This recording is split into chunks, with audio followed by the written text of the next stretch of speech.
Hi, everybody. I'm Yev Muchnik. I'm a senior of Counsel at Jason Wiener PC, where we've been working on shared ownership structures, cooperatives for the last decade, and set up the first DAO cooperative in Colorado in 2019 called Opolis, the Employment Commons. But we're here to talk about building new commons and creating broad ownership, broadly owned assets in Web3. Generally, Web3 is characterized by open, autonomous, decentralized technologies that enable trustless infrastructure and disintermediation. And Web3, generally, the value set there is marked by community resilience, the ability to build things really quickly and transparently on chain.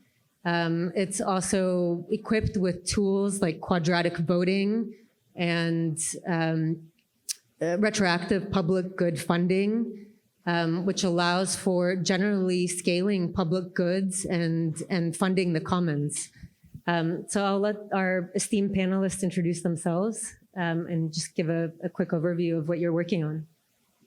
Hi, everyone. My name is Jessica Van Meir, and I'm the co-founder of Mintstars, which is a sex-positive content platform that gives creators greater ownership over their content and earnings. We protect adult content creators from financial discrimination and censorship and enable them to make more money from their content over time using NFTs. And I'm also a PhD student at the Harvard Kennedy School studying sex work and domestic work in Latin America.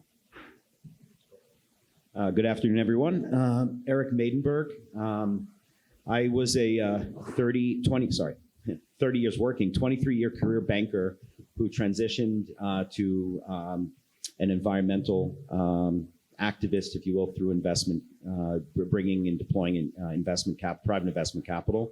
I have a senior position, managing director and head of North America and head of governance for an organization called Plastiks with a K. We are a first of its kind plastic credit business designed to be blockchain enabled for traceability certification of plastic recovery around the world. So we partner with waste recovery businesses on one end. The other end, it's basically bringing online consumers, corporates, teams, fan bases all around the world to help solve the problem of plastic pollution. My name's Alan. I work at Protocol Labs. I started a project called Filecoin Green that shows you, if you store data on Filecoin and make it available through IPFS, how much renewable energy was used in order to store that data. So what are the emissions associated with your online activity? Protocol Labs built IPFS and Filecoin, and we're very active in the public good space. So I'm excited to talk about how sort of the architectures of these technologies can give us tools to promote broader ownership and decentralize all the activity we do online. And talking about how each of your platforms empowers stakeholders and the new stakeholder networks, creating a new kind of value creation. Can you just speak to a little bit about the dynamics and power shift between users and creators? Yeah, so I think there's two primary ways that at Mintstars we give greater power to creators.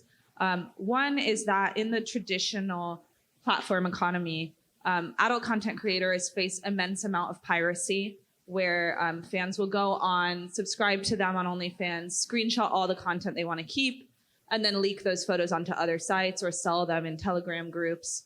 And so by enabling creators to make their content into NFTs, we enable them to get a cut when their content is shared. We figured if fans are going to be sharing content anyways, then creators should make money from it.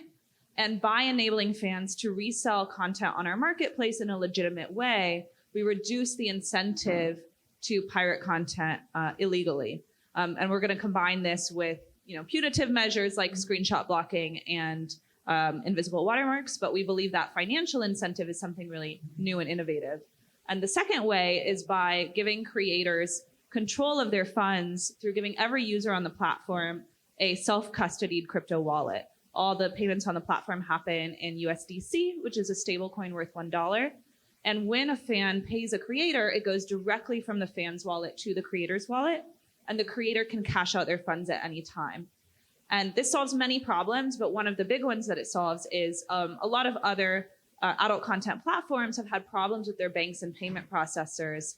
And some platforms that we've seen lost their bank account and then were completely unable to pay out creators' funds. And creators who were expecting to receive their paycheck at the end of the month went months and months without receiving their money. And so what this means is even if we as a company have problems, if we lose our bank account, the creators' funds belong to them and they're in control and they can take them out anytime they like.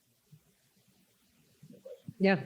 So for us, I guess I would say an enabling part of our business is really a function of what we are able to create in order to, to get organizations to share and add value or utility to their own customers, their own fan bases. I'll give an example. One of our first partners was a small little club in Europe called FC Barcelona. You guys might have heard of them. Only about 400 million eyeballs around the world.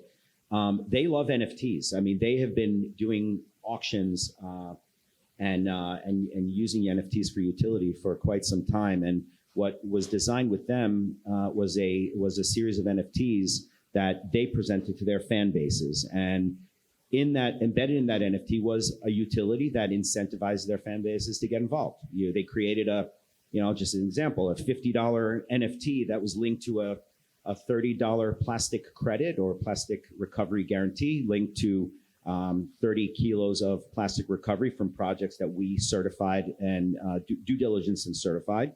And the other proceeds were for them to utilize in any number of ways. But what they then did is they attached auctions. They gave away signed jerseys. They enabled fans to come to a game for free.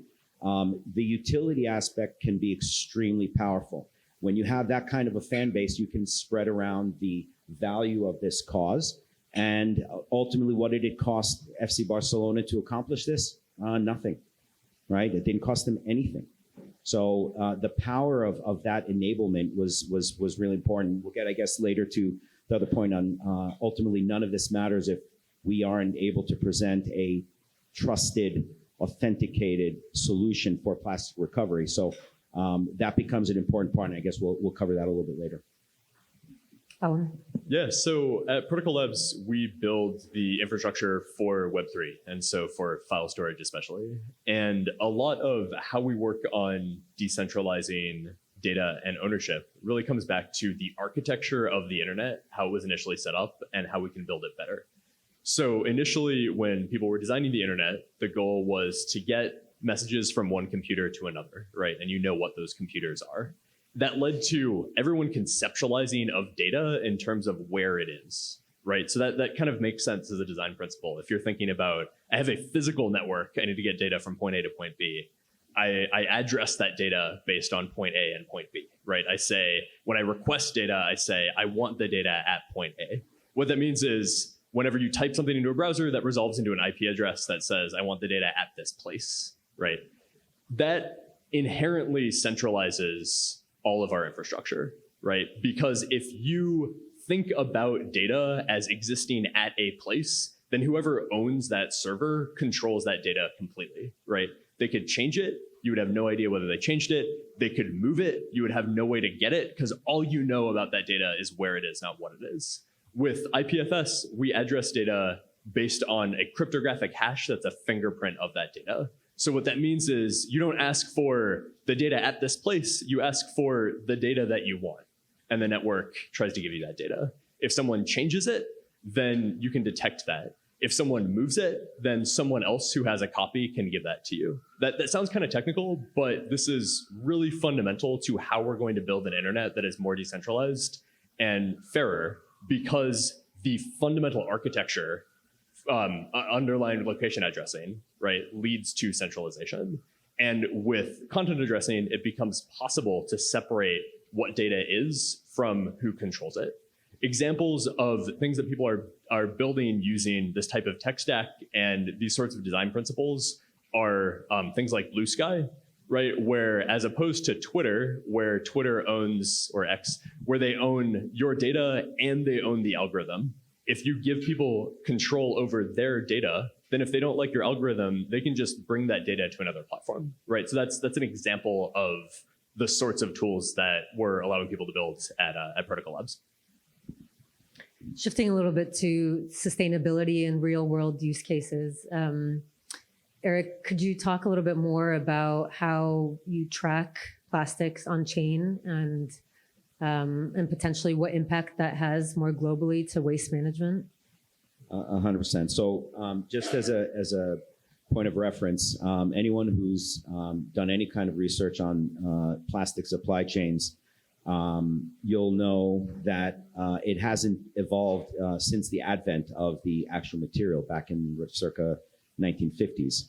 And what's ensued has been basically a problem that has grown to become now a roughly 350 million ton per year pollution into the environment, and that is only going one direction. The fossil fuel industry continues to manufacture plastic because they see the transition to electric vehicles. So they're basically looking for ways to produce more and create more volume out of the ways. And plastics is obviously the cheap, everyday, utility. But what has not evolved is the supply chain dealing with the plastic waste problem. It's basically all been pushed for years and years and years, decades, out onto countries, ecosystems where no one's taken real accountability. Recycling rates globally average under 10%. And so what happens with the rest? It's either landfilled, it's either burned, which is another carbon emissions challenge. And so what has been missing, and if anyone who wonders when you take your how many people, even by raise of hands, how many people, when you put your plastic into a recycling bin and someone comes and takes it, does anyone know where it goes? Anyone? One person? Two? Okay. Three, maybe. That's a problem, right? So there's no transparency, there's no traceability that anyone can speak to. And if we're trying to solve a problem, you have to make a process much more authentic, much more transparent, and for people to know where it's, how's it going from point A to point B. It might be easier for us to know here, but if you're sitting and living in a place like Indonesia, or actually I was just now in Guatemala, they have the most polluted lake in the world.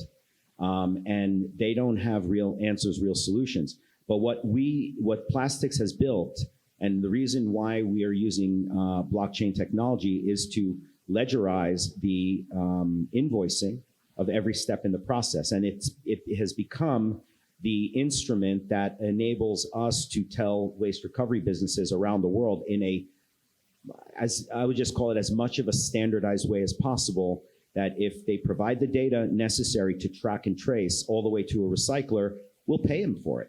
And that's the basis for the plastic, what we call the plastic recovery guarantee, or the plastic credit, which then goes on to a marketplace. But absent having that, we can't really prove how it's going from point A to point B. And of course, waste recovery companies can also mimic invoices. Obviously there's plenty of ways to duplicate and try and make more money from activities. This is a way to ensure that there isn't really any kind of duplication, but also ensuring that plastic that's coming out of the environment has gone to a recycler, that we can trace it and track it along the entire process, and knowing that proceeds that are being derived, an example of an FC Barcelona, it's a process by which plastic that's been taken out of the environment is what we're effectively certifying. And then proceeds are being used for roadmaps, which leads us into a much more virtuous circle when it comes to how we address the problem, not only one time, but in perpetuity. Thank you. Alan, I'm curious with just the progression from centralized Web 2 architecture to collective ownership in Web3, how you see kind of the opportunities for sustainability and regenerative growth in the digital world. So similar to what Plastiks is doing in the real world. Right. So we do a lot of work on certifying claims about the real world. And so Plastiks is an example of that. But we think a lot about how the Web3 infrastructure that exists right now is really underpowered to certify these real world claims. And so I'll give you a couple examples about that. One of the ways that people often take data that is not on-chain and put it on-chain is a decentralized oracle. But if I want to prove that a product was made using renewable energy, I need to certify my power bill, right? Or if I want to prove that, a given ton of plastic was recovered or recycled, I need data that's not all over the internet, but is, exists by the people, it exists in the accounts of the people who actually did the recycling, or exists on my power bill. And so it's a crazy idea, right, to use a decentralized oracle to have 100 people vote on how much electricity I used at my facility last month, right? And so we're building tools to allow people to trace how trust flows through claims. So data goes in on one side, claims go out on the other side, and you're able to see how that data was transformed, right? So if I have a piece of code that writes a carbon ledger based on the distance that I traveled to get to a conference, then you're able to audit that carbon ledger, look at that and see, do I actually agree with the assumptions that went into that or not? You're also able to look at who certified that data and say, okay, Plastiks Network, I agree with them, right? I trust them to do a really good job certifying this data. Maybe this other group that signed to this other data that was coming in, I don't think they're going to do a great job. So I'm gonna adjust my trust settings to not trust them, right? And then see how that trust flows through this compute pipeline to affect my trust in that final claim. And so these are a lot of the sorts of tools that we're building in order to let people take environmental claims and see whether they're up to standard for the person interpreting that claim and then using that claim to make a decision.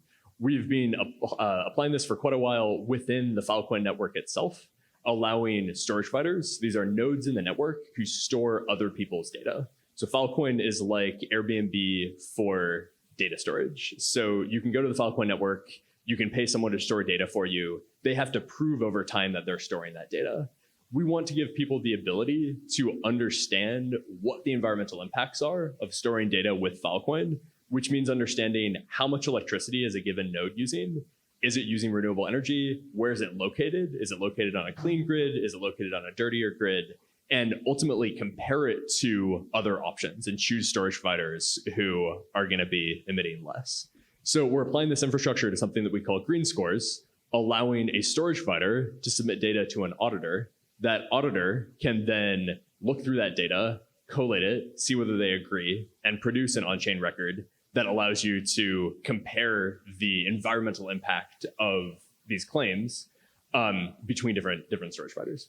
And coming back to this question of sort of collective ownership and decentralization, the traditional model for certifying these types of claims certifies that a claim is true, right? So you go to some trusted party and they tell you thumbs up or thumbs down, and that's kind of the end of the story. What we want to build is the infrastructure to certify why you say a claim is true. So allow you to not just say this, has a gold star, but this is the group that gave you that gold star. Do you trust them? Does someone you trust them? How does that trust flow through these claims? And we think that's really going to be the key to both allowing more people to evaluate these claims critically and get to claims that are more robust, and also allow more people to participate in making these claims and ultimately bring more people into things like plastics recycling or building out renewable energy that are gonna allow us to supercharge the sort of sustainability of these networks. I think that kind of organically lends into talking about governance as well and decentralized governance. So decentralized governance obviously provides credible neutrality, but unfortunately it has kind of become a little bit of a decentralized theater, especially in the DAO space. And I think some of the main issues that have been brought up about decentralized governance is just lack of coordination, potential for security attacks, lack of incentivization, vulnerability, low participation, as I mentioned, and misalignment of interests. Particularly in the US with sort of this regulatory climate that's very uncertain and the push to decentralize quickly or even progressively creates kind of this lack of accountability in the DAO structure. So I'm curious, Jessica, if you wanted to talk about how you see more of an ideal form of governance in decentralized systems, how you guys are tackling governance in Mintstars as well. Yeah, it's a great question. I think right now we are too early in our development as a company to decentralize our governance. It feels a bit like we are building the plane as we fly it, and we can't simultaneously be talking about who's in charge of the plane. We need someone to be in charge. However, we do really like the idea of progressive decentralization, and it's really important to me to give creators greater say. And we're very close in touch with our creators on a daily basis. We have chats with them. We take their input into account constantly. We hire creators on our team. What I think I would like to do in a long-term model is have a kind of representative democracy model. You can't have every single user on the platform making decisions about what's going to happen with the company, because that would require that every single user be informed about the various business decisions you're making. And there's creators who have different levels of involvement and contribution to the platform. Some who have just started out as creators and maybe don't have any subscribers yet. And there's others who have been doing this for 15 years and they bring a huge amount of value. And so I think you have to reward those people in different ways. And an idea I have for the future is to enable creators to vote for representatives and create a creator board that gets to make and vote on key decisions. But this is aspirational. If any of you in the audience can tell me how we can do this and guide us along the way, I'd be grateful. On the earlier panel, we talked about delegates and sub-DAOs as well, which I think is incredibly powerful in this space. But just direct democracy is very limited, unfortunately. What do you think, Eric? So thank you for stealing my plane and building the wing line, because I was going to use it. It's very similar here. So it's a really interesting debate, because I think for what we're doing, it would be epic to be able to have a system by which projects around the world can have this decentralized approach to governance. Because at the end of the day, if I'm responsible for a global cleanup effort, I can't be everywhere. You don't have endless resources. You need standards, and these standards, we can be great at developing them and implementing them, learning from them. But if you don't have a way to enforce them, again, it's only as good as what's written on paper. I mean, I mentioned this to Yev yesterday when we spoke. I come out of the hedge fund industry where back in the post-financial crisis, everything was in disarray. There was zero governance over an entire industry, and we were the largest investor into hedge funds in the world. And I was sitting there running the business and having to figure out, okay, well, how do we make investors feel better about a situation that was really poor? And we were just attacking the standards of an industry, just trying to make them better, because we were listening and learning as we went. And it was a 3 to 4 year process of evolving standards, but we had to take it upon ourselves to do it. The industry eventually came around and offered up a wider standard that people started adopting as the doctrine. We chose not to, because the standards were much lower than the ones we built. So how could I put my name to something that ultimately links me to something I don't believe in, right? So there are a lot of lessons learned from the past. That's a completely different industry, completely different set of circumstances. But one of the things that we are doing right now is it's going to be a multi-year process. Is we have great standards right now in terms of what we do diligence, how we verify, but we'll probably make a few mistakes. I hope we make a few mistakes, because we want to learn, and as long as they're not big ones. But the bottom line is we have an obligation to build standards, and then it's a question of how do you govern them on a global scale. It's not something we can do alone. We can have auditing functions. I can hire people. We're going to look at technology. But at the end of the day, we will eventually need a mechanism that's very akin to DAOs when it comes to how we ultimately ensure that the work that's being done around the world can be trusted. And it's going to be it's part of what it was intriguing to me when I decided to step into this business, is knowing that what's coming under Web3 is maybe the very first time ever that one can create standards for an industry that, frankly, I don't think legislation will ever achieve. So I'm excited to see what comes. Don't have all the answers, so if people have ideas, I'll be around for later and happy to talk. Yeah, I think that's sort of picking up on that point about standards. It's an exciting time, right? Because people are trying everything that you could possibly imagine doing with tokens and trying to apply them to their problem. Some of it's going to work, some of it's not going to work.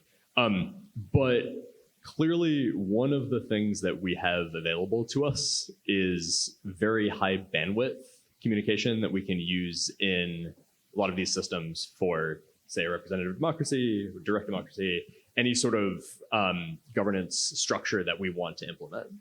And I'm going to give, I think, 2 examples of where that bandwidth is useful and an example of where that bandwidth is not, right? Because I think that's a good lens to apply to this, is we suddenly have the ability to make these high bandwidth distributed decisions that we didn't before, make those verifiable. But that's not always a good thing, right? That's not always something that people want to use.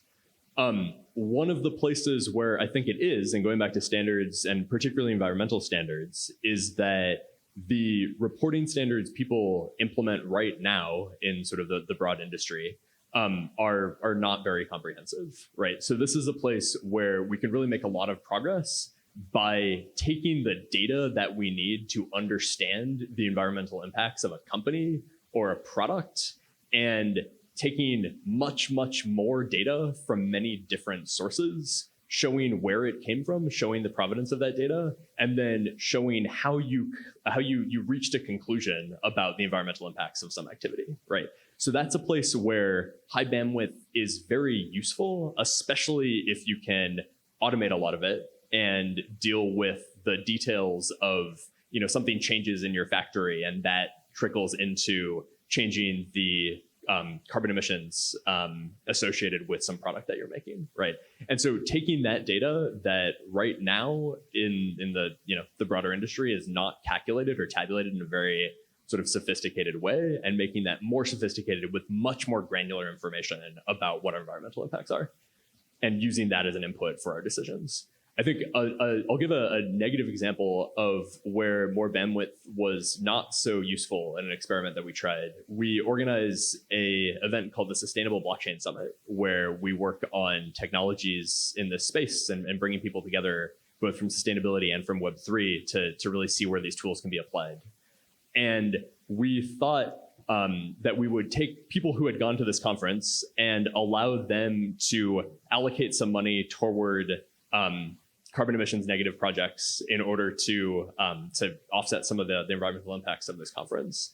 And we said, okay, these people are really, they love this space. They're in the details of carbon offsets. We're going to take the ICVCM standards for evaluating carbon offsets, let people rate all the different options, publish those results. It was going to be both a way to direct money and ultimately a way to have this sort of semi-decentralized mechanism to rate different carbon offset projects. And I think one person filled out this survey 70% of the way, and almost no one got nearly that far.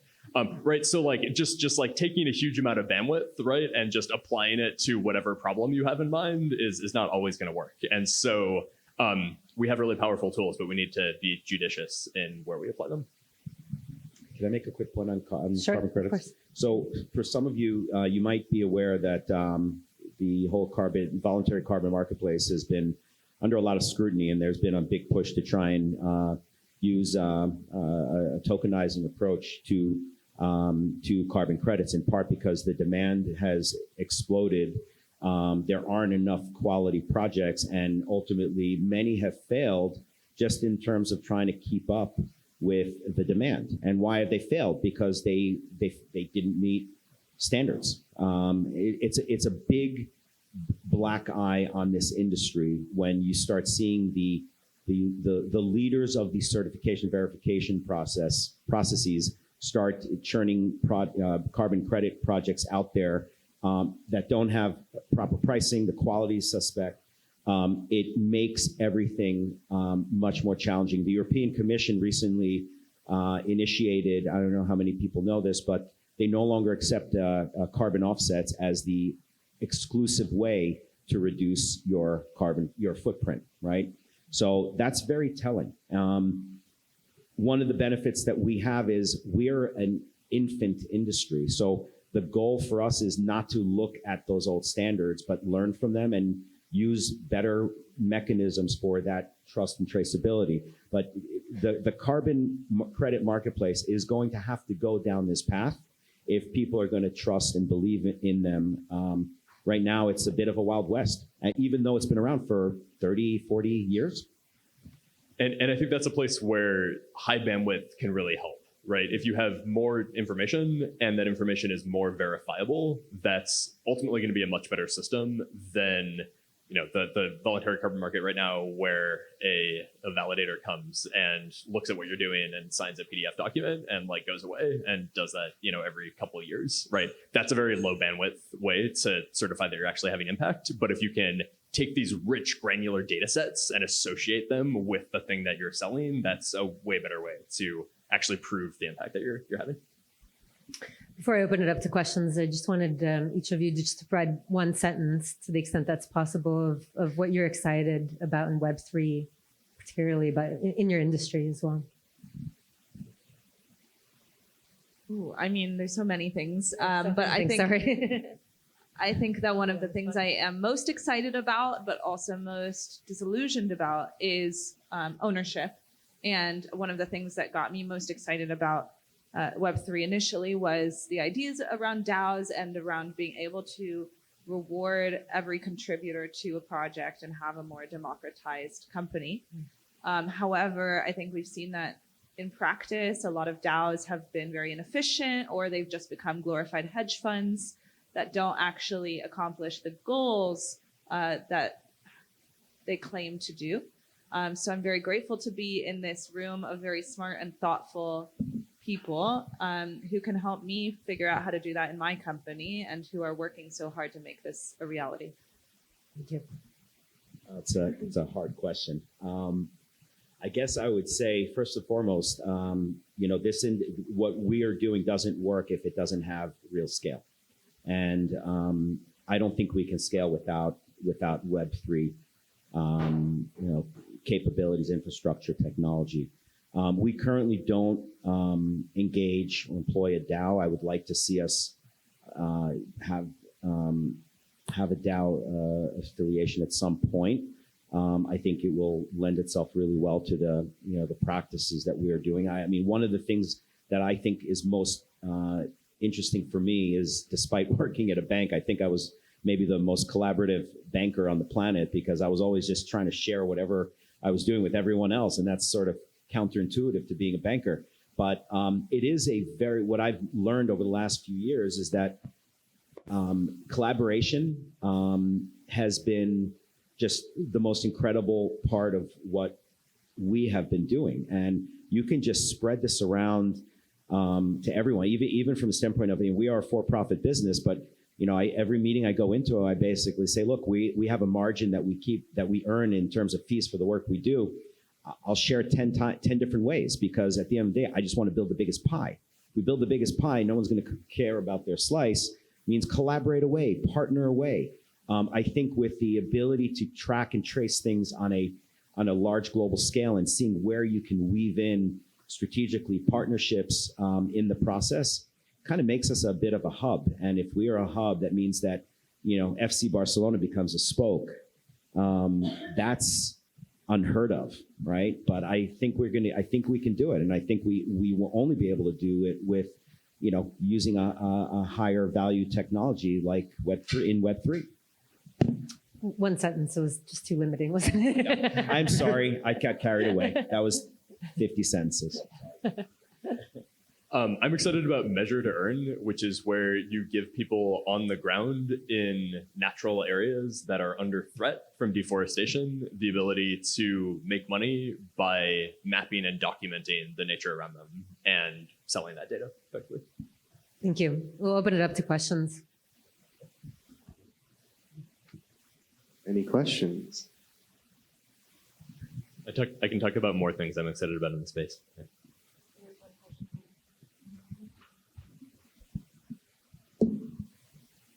Hi, my name is Randall Barron Chong. I'm a big proponent of Web3. I used to be a pre-seed Web3 VC, so a glorified gambler. But I also run a DAO in Canada that's promoting Web3 adoption. And one thing that I've found so far, even in my startup, which is trying to be a kind of Web3, Web 2.5 company, is that do we need to kind of not even mention Web3 at all and just focus purely on the outcomes of what we're trying to deliver? Because I find it's a curse word when I'm trying to engage customers. If you look at Starbucks Odyssey, which is one of the largest loyalty programs, they didn't mention that the fact that they enrolled 2 million people into Polygon wallets. Do we need to just abandon the label Web3 or change our vernacular because it's really inaccessible and quite frankly, it's stained? Yes. Thank you. If you go onto our website, you'll see that we've almost entirely removed any mention of NFT or crypto from our website. Because if you guys didn't know, people think that crypto and NFTs are a scam. And so, if we put that on our website, immediately people are like, oh my God, no, they're going to steal my money. They're not legit. But the main issue, one of the many issues that I have with the crypto space is that so many of the platforms that are built are so focused on the technology. And it's a little bit like if I were to try to sell you an HTML platform, or I'm gonna solve all your problems with PDFs. Like, no, actually, what the product is not the NFT. The product is the fact that you can make money from people trading your content, or the product is that you are protected from censorship. And the technology is just the back end. And so I really believe in 5 years from now, everybody's going to be using blockchain on a daily basis and not even know that's what they're doing. I feel a little bit different about the term Web3 because I actually think that's a much more accessible term. But I don't think it's really necessary to sell that to people. Like, create something that's new and then they will see that their lives have changed. Completely agree with the question and what she said, just to keep it short. Yeah, I think when you do really good business development in the space where you're not selling exclusively to folks in Web3, the terminology kind of melts away. And if it doesn't, you're doing a bad job at BD. Not you personally, but one. Or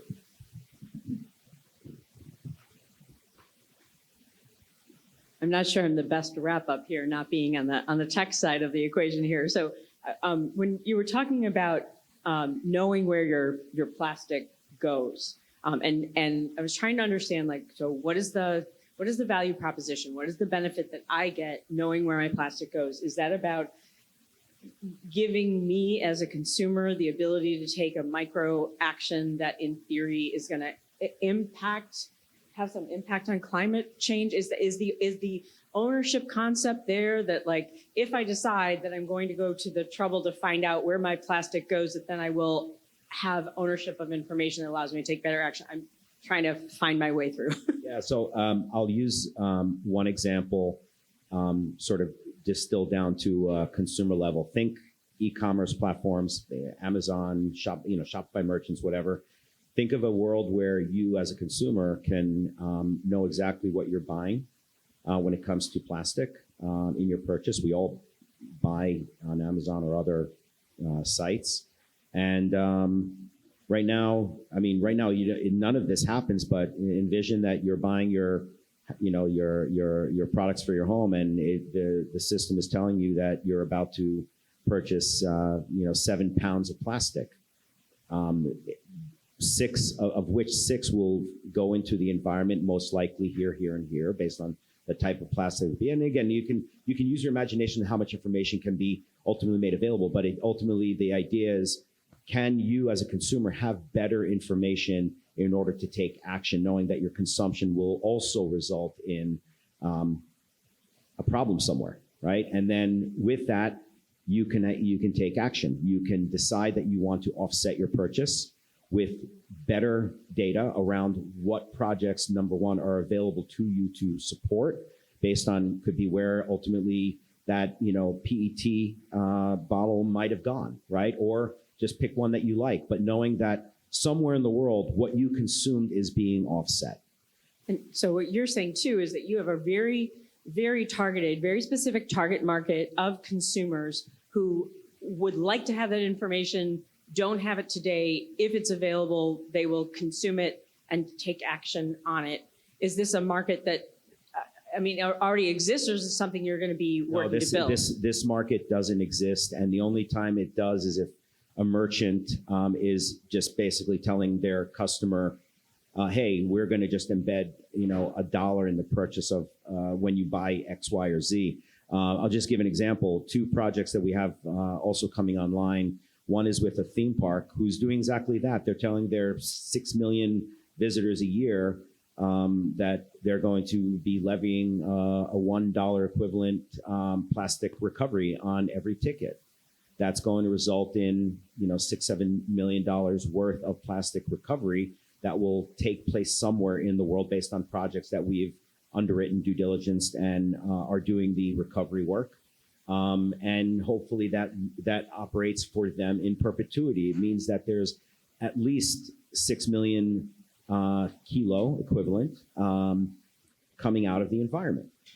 So that's a mechanism that enables points of entry for larger consumer bases to take action. Sports, theme parks, e-commerce platforms, there are many ways to engage larger communities to all participate in taking action to solve the problem, because that's what it's going to take. That then gives me the reputational bump that I'm participating in this. That's Correct. the reason for the big entity to participate. Correct. Got it. Thank you. Thank you so much to our panelists.